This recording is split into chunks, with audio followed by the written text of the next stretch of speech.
स्वागत है आपका हमारे YouTube चैनल दुर्गा में इंजीनियरिंग ट्यूटोरियल्स में। इस वीडियो में हम आपको बताने वाले हैं डीसी जनरेटर के टाइप्स को, वो कितने प्रकार के होते हैं और ये किस प्रकार से प्रयोग में लाया जाता है और हम इसको कैसे देख सकते हैं। देखिए, टाइप्स ऑफ डीसी जनरेटर। जो टाइप्स ऑफ डीसी जनरेटर है इसको मुख्य रूप से दो भागों में बांटा जाता है। पहला है फील्ड एक्साइटेशन टाइप, दूसरा है परमानेंट मैग्नेट टाइप। ठीक है, तो परमानेंट मैग्नेट टाइप में क्या होता है, इसमें जो मैग्नेटिक फील्ड होता है ये परमानेंट मैग्नेट के थ्रू जनरेट होता है और फील्ड एक्साइटेशन जो होता है ये हम वाइंडिंग की सहायता से करते हैं। फील्ड एक्साइटेशन अलग से डीसी सप्लाई प्रोवाइड करके फील्ड को जनरेट करते हैं। तो अब हम देखते हैं जो फील्ड एक्साइटेशन टाइप है ये कितने प्रकार का होगा। तो फील्ड एक्साइटेशन टाइप जो होता है इसमें भी दो प्रकार के आते हैं। पहला आता है आपका सेपरेटली एक्साइटेड और सेल्फ एक्साइटेड। इसको हम डिटेल में अभी अगली स्लाइड में पढ़ने वाले हैं, तो यहाँ पे बस हम क्लासिफिकेशन बता रहे हैं आपको। ठीक, तो सेपरेटली एक्साइटेड मतलब होता है कि जो जनरेटर है इसको हम किसी बाह्य सेपरेटली मतलब बाह्य एक्सटर्नली एक्साइटेड भी बोलते हैं इसको, बाह्य स्रोत की सहायता से एक्साइटेड करते हैं, फील्ड मैग्नेटिक फील्ड जनरेट करते हैं बाइंडिंग में धारा प्रवाहित करके। सेल्फ एक्साइटेड मतलब होता है कि वह जनरेटर जो अपने द्वारा जो जनरेटेड ईएमएफ है उससे क्या होता है, एक्साइटेड होता है, मैग्नेटिक फील्ड जनरेट करता है, वो सेल्फ एक्साइटेड होता है। ठीक है, इसके बाद में आता है सेल्फ एक्साइटेड। तीन टाइप के होते हैं। पहला है सीरीज जनरेटर, दूसरा है शंट जनरेटर। पहला है आपका है सीरीज, दूसरा है शंट, तीसरा है कंपाउंड। सीरीज, शंट, कंपाउंड ये जो नाम दिया गया है ये एक्साइटेशन जो वाइंडिंग है वो किस प्रकार से कनेक्ट होगी जनरेटर के साथ में उसके आधार पे दिया गया है। तो चलिए आगे अगली स्लाइड पे हम देख लेते हैं एक एक करके। पहला है सेपरेटली एक्साइटेड डीसी जनरेटर। देखिए, सेपरेटली एक्साइटेड डीसी जनरेटर जो है ये मुख्य रूप से क्या करते हैं, इसमें ये आप देख रहे होंगे ये जनरेटर है। ठीक है, इसका आर्मेचर है, ईजी जनरेटेड वोल्टेज है, आई ए जो है आर्मेचर करंट है। अब जो हम फील्ड की बात कर रहे थे वो फील्ड ये है, ये क्या है, फील्ड वाइंडिंग है। अब इसको हम क्या करते हैं, ये देख रहे होंगे आप बैटरी लगा हुआ है, यहाँ पे बैटरी की सहायता से इसको हम एक्साइटेड मतलब इसमें सप्लाई देते हैं। ठीक है, अलग से एक बैटरी कनेक्ट करते हैं ला करके इस जनरेटर, इसकी जो फील्ड वाइंडिंग है, इसकी जो फील्ड वाइंडिंग है ये है। ठीक है, ये इस फील्ड वाइंडिंग को बैटरी की सहायता से हम क्या करते हैं, जोड़ देते हैं। जब बैटरी से जोड़ देंगे तो इस कॉइल में धारा प्रवाहित होगी। जब कॉइल में धारा प्रवाहित होगी तो आप जानते हैं कि फैराडे के नियम के अनुसार कि जब किसी भी कंडक्टिंग मटेरियल है, मतलब कोई कंडक्टर है उसमें धारा प्रवाहित होगी तो उसके चारों तरफ क्या होता है, मैग्नेटिक फील्ड जनरेट होता है। तो उसी तरह से यहाँ पे कॉइल है तो ढेर सारा मैग्नेटिक फील्ड जनरेट होगा। ये कैसा मैग्नेटिक फील्ड होगा, स्टैटिक होगा। स्टैटिक क्यों होगा, स्टैटिक क्योंकि आप डीसी सप्लाई दे रहे हो। ठीक है, जब डीसी सप्लाई देंगे मतलब अगर पॉजिटिव जो इधर दिया गया है यहाँ पे और नेगेटिव यहाँ पे दिया गया तो जो एन नॉर्थ पोल और साउथ पोल बनेगा वो स्टैटिक होगा, वो चेंज नहीं होगा। क्लियर। तो जो सेपरेटली एक्साइटेड डीसी जनरेटर है ये, इसमें क्या अंतर आ गया आपको समझ में आ गया होगा कि यहाँ पे हम क्या करते हैं, बैटरी को कनेक्ट करते हैं बाहर इसके फील्ड वाइंडिंग के साथ में। उसके बाद में ये मैग्नेटिक फील्ड ये बन गया, ये आपका मैग्नेटिक फील्ड यहाँ पे जनरेट हो गया, ये है आपका आर्मेचर। तो अब मैग्नेटिक फील्ड जब जनरेट हो गया, अब ये डीसी चूंकि जनरेटर है तो इसको हम क्या कर रहे हैं, प्राइम मूवर की सहायता से घुमाएंगे बाहर से, यहाँ से इसको घुमाया जाता है। जब घुमाया जाता है यहाँ मैग्नेटिक फील्ड जनरेट हो गया, मैग्नेटिक फील्ड के अंदर हो गया ये। जब मैग्नेटिक फील्ड के अंदर हो गया तो जब हम यहाँ से ऐसे घुमाएंगे मैकेनिकल टार्क लगा करके तो ये क्या करेगा, फ्लक्स कट होगा। अब जब फ्लक्स कट होगा तभी ये क्या होगा, जनरेशन होगा विद्युत वाहक बल का। तो ओवरऑल आप ये देखिए कहने का तात्पर्य ये है कि जो सेपरेटली एक्साइटेड डीसी जनरेटर होता है, इसमें जो मैग्नेटिक फील्ड होता है उसको हम एक बाहर से बैटरी से हम जो जनरेटर है उसके फील्ड वाइंडिंग को कनेक्ट करते हैं और वहाँ से परमानेंट मैग्नेट जनरेट होता है और उसकी सहायता से अब क्या करते हैं, हम विद्युत वाहक बल का जनरेशन करते हैं। अब इस पे देखिए फिगर में आइए है, ये हो गया आपका आर्मेचर करंट, ईजी है, यहाँ पे लिखा हुआ हूं मैं, आर्मेचर करंट है, आई एल लोड करंट है, यहाँ पे देख रहे हैं ये फ्लो हो रहा है load current, V terminal voltage है, ये टर्मिनल वोल्टेज यहाँ पे मिलेगा, ईजी जनरेटेड ईएमएफ है। अब थोड़ा सा एक चीज आपको यहाँ पे और बता दें, जो ईजी है जनरेटेड वोल्टेज और जो V है टर्मिनल वोल्टेज, इसमें कुछ अंतर होता है। अंतर क्या होता है उसको समझिए। अंतर ये होता है कि जब यहाँ से करंट निकलती है आर्मेचर से, ठीक है, निकल रही है, तो यहाँ से यहाँ तक पहुँचने में कुछ क्या करेगी, ये कुछ डिस्टेंस ट्रेवल करेगी, ठीक है। जब कुछ डिस्टेंस ट्रेवल करेगी तो उस केस में होता क्या है, यहाँ पे कुछ वोल्टेज ड्रॉप हो जाते हैं। क्यों? क्योंकि जो कंडक्टर है, जो कॉइल है, ये सब जो यूज हुआ है, इसका कुछ क्या होता है,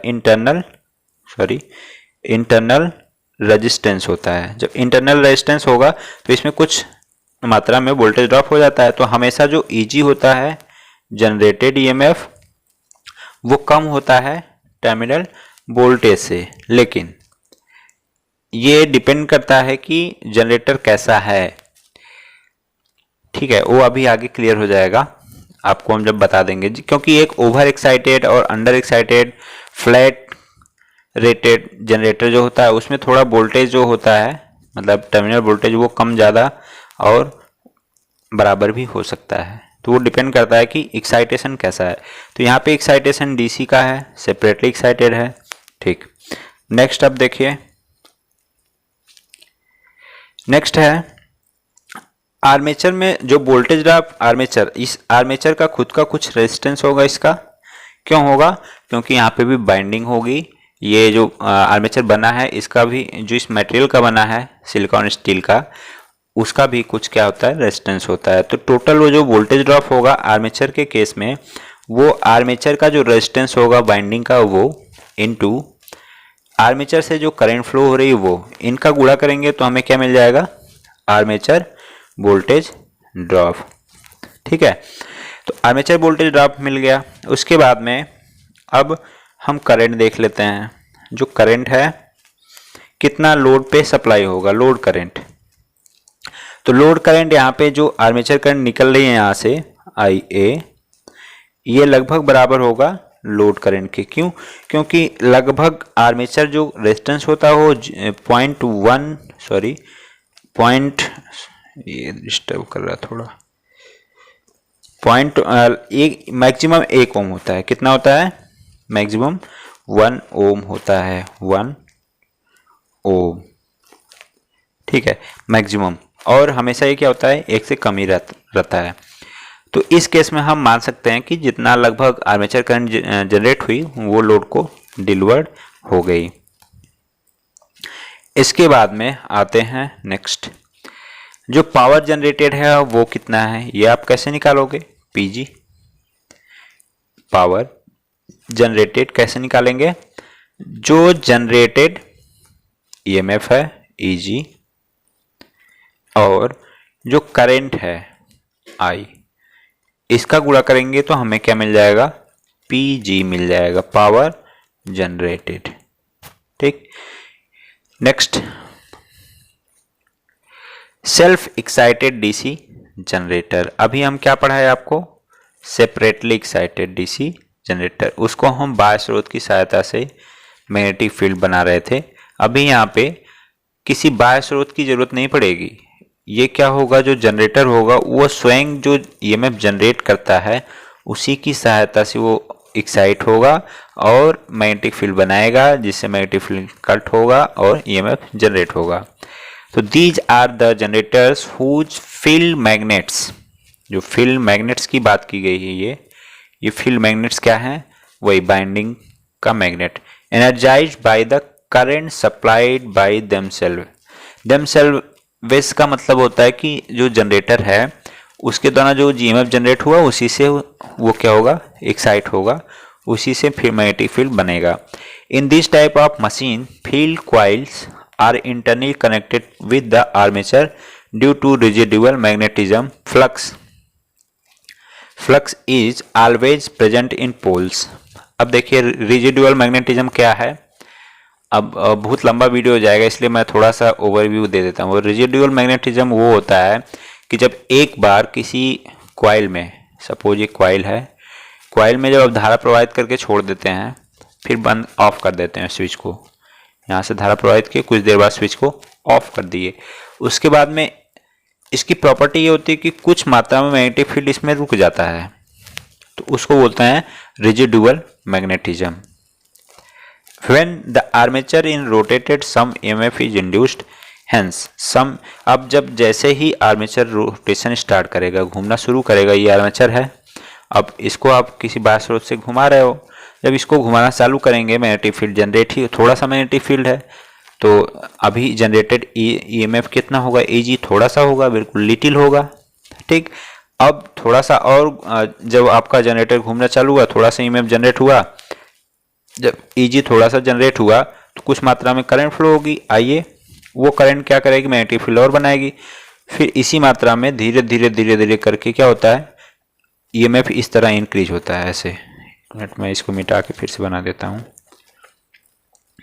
देखिए जो जनरेटेड EMF है Eg और स्पीड, ठीक।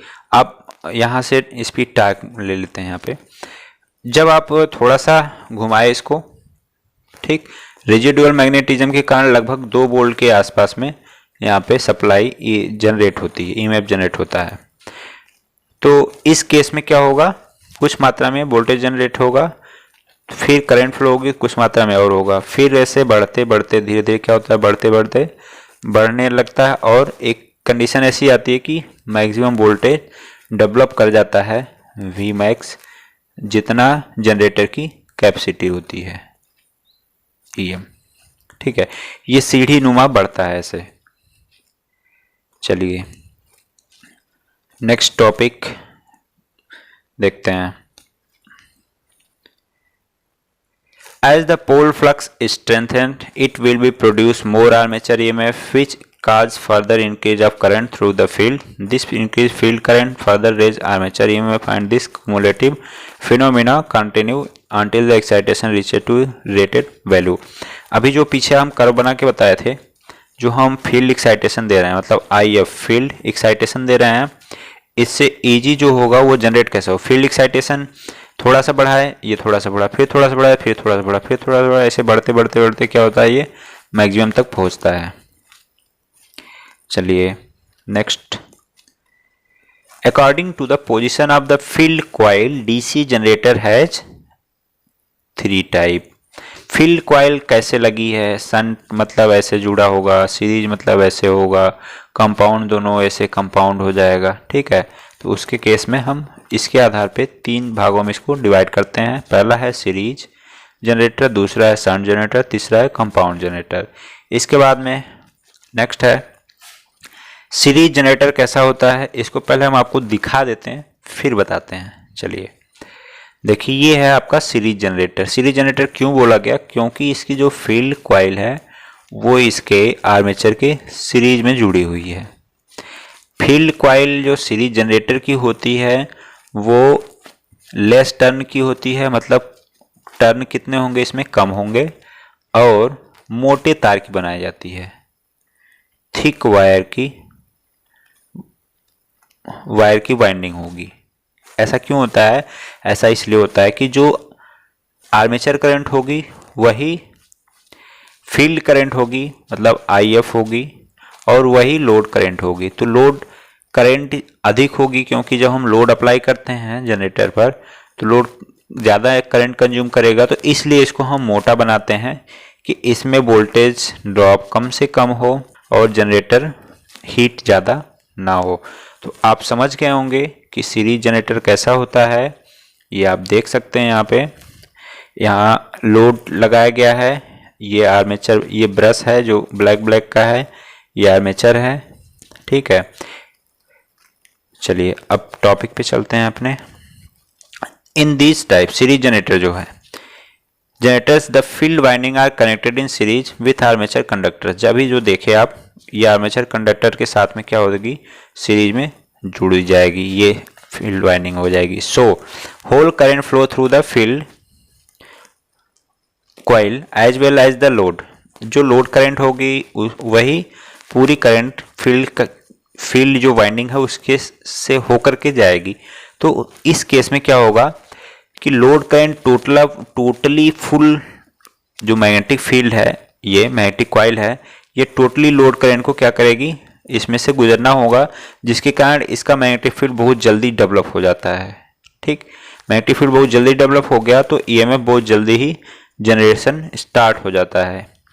और हमें देख करके डिजाइन करना होगा कि इससे जो करंट फ्लो होगी वो लोड करंट फ्लो होगी। तो लोड में अगर सपोज 25 एम्पियर की करंट चाहिए तो इस कॉइल को 25 एम्पियर के लिए सस्टेन करना होगा, मतलब इसकी क्षमता होनी चाहिए कि 25 एम्पियर इससे गुजर जाए, नहीं तो 25 एम्पियर पता चले गुजरे तो कॉइल सुलग के बाहर हो जाए, ऐसा नहीं होना चाहिए।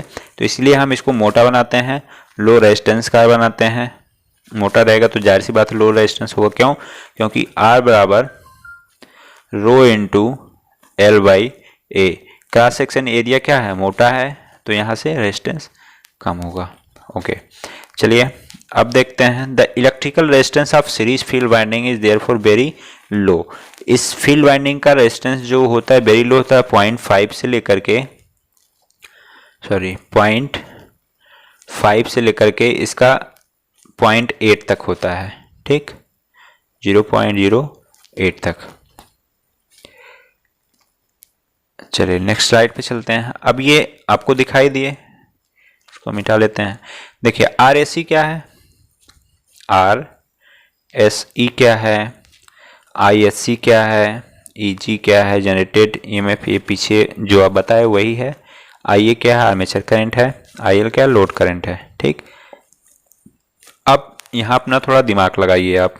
दिमाग क्या लगाना है कि जब ये जनरेटर है इसमें बाइंडिंग की गई है तो इस केस में जो बाइंडिंग होगी, बाइंडिंग का खुद का रेजिस्टेंस होगा कुछ, तो आर एस सी होगा, सीरीज रेजिस्टेंस। ठीक, तो ये हो गया सीरीज रेजिस्टेंस। उसके बाद में current flowing through series field, series field से करंट कौन हो रहा है, आर्मेचर करंट यहाँ जनरेट हुआ जनरेटर में, और ये इससे कौन फ्लो हो रहा है, सीरीज फील्ड करंट, तो इसको बोल देंगे हम आई एस सी। उसके बाद में आर्मेचर का कुछ रेजिस्टेंस होगा, आर्मेचर करंट है, लोड करंट है, terminal voltage, generated EMF. Then but एक चीज यहाँ पे ध्यान रखना है कि जो करंट इक्वेशन बनेगा सीरीज जनरेटर के लिए वो क्या होगा। करंट इक्वेशन जो सीरीज जनरेटर के लिए होता है वो IA, आर्मेचर करंट जितना होगा उतना ही सीरीज करंट होगा, मतलब सीरीज फील्ड से गुजरने वाली करंट होगी उतने ही लोड करंट होगी, तो सभी बराबर होते हैं यहाँ पे। ठीक है, चलिए अब आगे है वोल्टेज अक्रॉस द लोड। इस लोड के अक्रॉस में ये जो वोल्टेज है वो कितना है, ये आप कैसे निकालोगे, तो V बराबर EG जो जनरेटेड ईएमएफ है ये माइनस कितना इस आर्मेचर में ड्रॉप हुआ, यहाँ पे कितना ड्रॉप हुआ, कैसे निकालोगे आप, IA इंटू RA। ठीक, और प्लस इसमें कितना ड्रॉप हुआ, यहाँ पे सीरीज से गुजरने वाली करंट ISC इंटू RSE। क्यों, क्योंकि जो रेजिस्टेंस होगा फील्ड वाइंडिंग का वो तो टोटल जो ईएमएफ जो यहाँ पे टर्मिनल पर वोल्टेज मिलेगा आपको लोड में वो कितना मिलेगा, जनरेशन में से सभी वोल्टेज ड्रॉप को माइनस कर लीजिए। सभी वोल्टेज ड्रॉप मतलब आर्मेचर का वोल्टेज ड्रॉप कितना है, सीरीज फील्ड वाइंडिंग का कितना है, इन दोनों को जोड़ करके इसमें से टोटल में से माइनस करेंगे तो हमारा इतना मिल जाएगा। अब हम इसको रफ करके तुरंत ही लिख लेते हैं वोल्टेज इक्वेशन को। सीरीज जनरेटर के वोल्टेज इक्वेशन क्या होंगे, चलिए वोल्टेज इक्वेशन क्या होगा, V बराबर EG माइनस, चूंकि जो सीरीज मतलब जो फील्ड वाइंडिंग है सीरीज फील्ड वाइंडिंग वो बराबर है IA के बराबर IL है। ठीक है, तो IA बराबर ISC लिख सकते हैं। ठीक, जो IA बराबर ISC आप लिखेंगे तो यहाँ पे क्या हो जाएगा, IA into RA plus IA into RSE, ये टोटल। ठीक, आइए दोनों में से कॉमन ले लेंगे, बचेगा क्या, बचेगा आपका V बराबर EG माइनस IA कॉमन लेंगे बाहर, अंदर बचेगा RA प्लस RS और E। ठीक, ये हो जाएगा आपका वोल्टेज इक्वेशन। V बराबर EG माइनस IA इंटू कोष्टक में RA प्लस RSE। ओके, चलिए, तो ये सेशन बहुत लंबा हो जाएगा, तो बच्चों अभी यहाँ पे हम ज़्यादा नहीं करेंगे, आगे आपको फिर बताएंगे अगले नेक्स्ट वीडियो में। तो यहाँ पावर जनरेटेड कितना होगा, PG, वो कैसे निकालेंगे, generated EMF into total current IA, ये पावर जनरेटेड हो जाएगा। Power deliver to the load, अब यहाँ पे पावर इतना जनरेट होगी इतना, लेकिन लोड के क्रॉस में कितना मिलेगी वो कैसे आप निकालोगे, तो P लोड के क्रॉस में बराबर यहाँ पे वोल्टेज कितना मिला इनटू I, करंट कितना है लोड के क्रॉस में, लोड के क्रॉस में जो पावर होगी थोड़ा कम होगी, जनरेटेड पावर थोड़ा ज़्यादा होगी, क्योंकि लोड के क्रॉस में जो वोल्टेज मिल रहा है आपको ये जनरेट EG से कम मिल रहा है। ओके, तो इसलिए लोड के क्रॉस में वोल्टेज जो होगा वो कम मिलेगा आपको। तो ये रहा आज का, इतना ही, यहीं पे हम समाप्त करते हैं सेशन को। अगर ये वीडियो आपको अच्छा लगा हो तो अपने बच्चों के साथ, अपने दोस्तों के साथ इसको शेयर करिए, उनसे बोलिए हमारे चैनल सब्सक्राइब कर लें, और हम नेक्स्ट वीडियो जल्द ही अपलोड कर देंगे। Thank you for watching this video, God bless you all.